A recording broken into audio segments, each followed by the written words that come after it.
Clip number 676۔ اس clip میں آپ قرآن پاک کی سورہ نحل کی آیت نمبر 63 سے 65 تک کی تلاوت، ترجمہ اور تفسیر قرآن صراط الجنان سماعت فرمائیں گے۔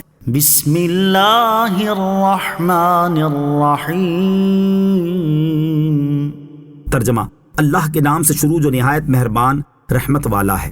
تاللہ لقد ارسلنا الى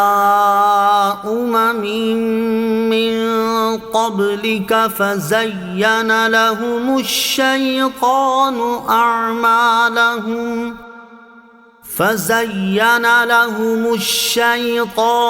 أعمالهم فهو وليهم اليوم ولهم عذاب أليم۔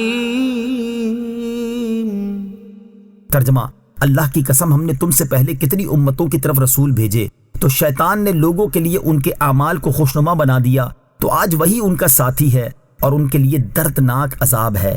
تاللہ، اللہ کی قسم۔ اس آیت میں اللہ تعالیٰ نے اپنی ذات کی قسم بیان کر کے اپنے حبیب صلی اللہ تعالیٰ علیہ وسلم سے ارشاد فرمایا کہ اے حبیب صلی اللہ تعالیٰ علیہ وسلم، ہم نے آپ سے پہلے سابقہ امتوں کی طرف جتنے رسول بھیجے انہوں نے بھی آپ کی طرح اپنی امتوں کو توحید کی دعوت دی، صرف ایک اللہ کی عبادت کرنے کا کہا اور جھوٹے معبودوں کو چھوڑ دینے کا حکم دیا، جبکہ شیطان نے اللہ عز و جل کے ساتھ کفر کرنے اور بتوں کی عبادت پر قائم رہنے کو ان کی نظروں میں خوشنما بنا دیا، یہاں تک کہ انہوں نے اپنے رسولوں علیہ السلام کو جھٹلایا اور اللہ تعالیٰ کے احکامات کو رد کر دیا، تو دنیا یا آخرت میں شیطان ہی ان کا ساتھی ہے اور وہ نہایت برا ساتھی ہے۔ قیامت کے دن جب یہ اپنے رب عز و جل کی بارگاہ میں حاضر ہوں گے تو اس وقت شیطان کی مدد انہیں کوئی نفع نہ دے گی، بلکہ اس وقت ان کے لیے دردناک عذاب ہوگا۔ اللہ تعالیٰ نے تاجدار رسالت صلی اللہ تعالیٰ علیہ وسلم کو تسلی دی۔ ابو عبداللہ محمد بن احمد قرطبی رحمۃ اللہ تعالیٰ فرماتے ہیں، اس آیت میں اللہ تعالیٰ اپنے حبیب علیہ السلام کو تسلی دے رہا ہے کہ صرف آپ علیہ السلام کی قوم نے ہی آپ کو نہیں جھٹلایا، بلکہ آپ علیہ السلام سے پہلے انبیاء کرام کو بھی ان کی امتوں نے جھٹلایا تھا۔ وما انزلنا عليك الكتاب الا لتبين لهم الذي اختلفوا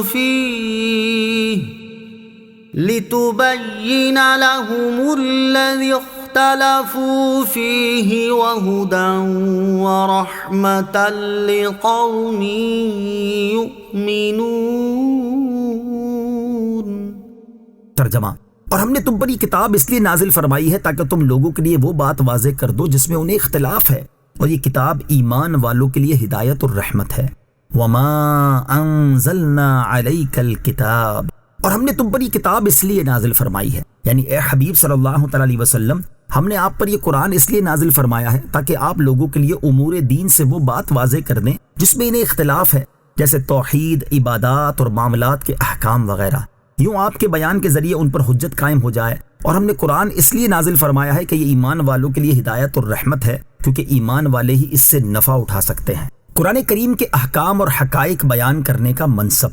علامہ اسماعیل حقی رحمۃ اللہ تعالی فرماتے ہیں، عام لوگوں کے سامنے قرآن کریم کے احکام کو بیان کرنے اور خاص لوگوں کے سامنے قرآن مجید کے حقائق کو بیان کرنے کا منصب اصلاً نبی کریم علیہ السلام کا ہے، اور ان کی پیروی کرتے ہوئے زمانہ در زمانہ ان کے وارثوں کا ہے۔ چنانچہ علماء ظاہر واضح بیان کے ساتھ لوگوں کے ان اختلافات کا تصفیہ کرتے ہیں جو ان کے ظاہر کے ساتھ متعلق ہیں، اور علماء باطن صحیح کشف کے ساتھ لوگوں کے ان اختلافات کو دور کرتے ہیں جن کا تعلق ان کے باطن کے ساتھ ہے۔ ان میں سے ہر ایک کا مشرب ہے اور اسے تھامنے والا نامراد نہیں ہوتا۔ یہ دین کے ستون اور مسلمانوں کے سلطان ہیں۔ واللہ انزل من السماء ماء فأحیا به الارض بعد موتها ان فی ذلک لآیۃ لقوم یسمعون۔ ترجمہ: اور اللہ نے آسمان سے پانی اتارا تو اس کے ذریعے زمین کو اس کی موت کے بعد زندہ کر دیا، بے شک اس میں سننے والوں کے لیے نشانی ہے۔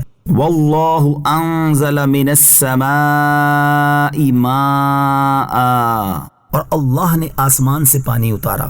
اس آیت سے اللہ عز و جل نے پھر اپنی نعمتوں اور قدرت کے کمال کو بیان فرمایا ہے۔ چنانچہ آیت کا خلاصہ یہ ہے کہ اللہ تعالیٰ نے آسمان سے پانی اتارا تو اس کے ذریعے زمین کو خشک اور بے سبزہ ہونے کے بعد سر سبزی اور شادابی بخش کر زندہ کر دیا۔